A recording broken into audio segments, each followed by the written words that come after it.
Now you have surely heard of the horrible war that's going on in the Middle East. The war that began when Hamas, a savage, barbaric terrorist organization, attacked Israel completely unprovoked and for no reason. They came into Israel and they murdered over 1,300 innocent people.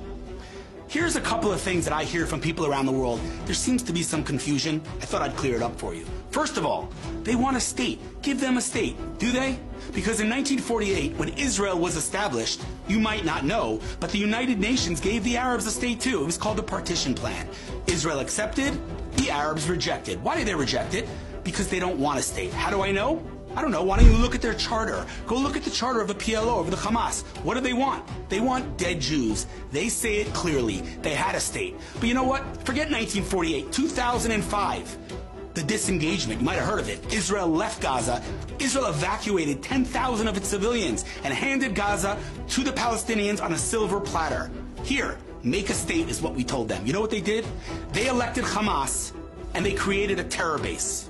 So first of all, let's stop with the fake narrative of they want a state. They don't want a state. If they say it clearly, it's time we listen to them. The next thing I'm hearing is, how could you cut the electricity to Gaza? How could you cut the water? Really? You think a country should provide electricity and water to an enemy state?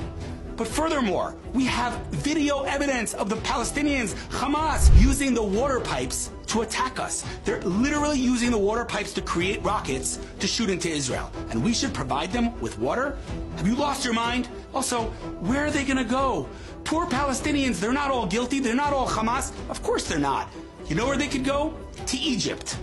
Go look at a map. They have a border with Egypt. Why is no one asking Egypt, their Muslim brothers, to open the border for the Palestinians? You know why?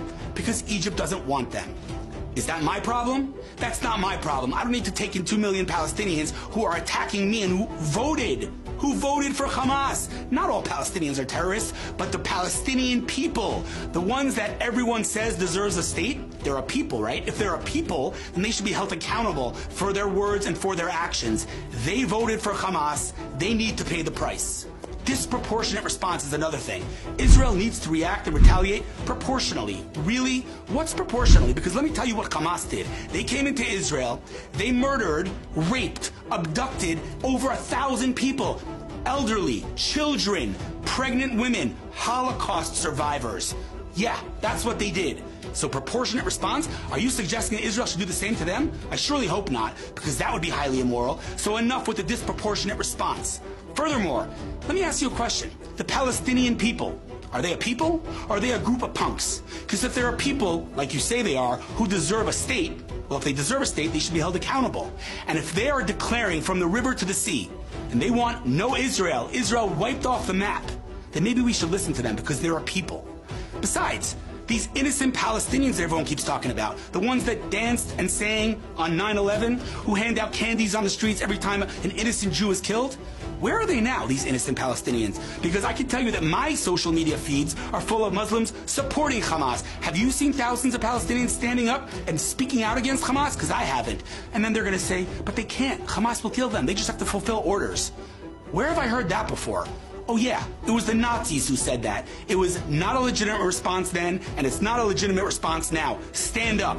The way Hamas is brutalizing and terrorizing the Jews and the Arabs in Gaza, they need to stand up, and there's no excuse that they don't. This is Israel's 9/11.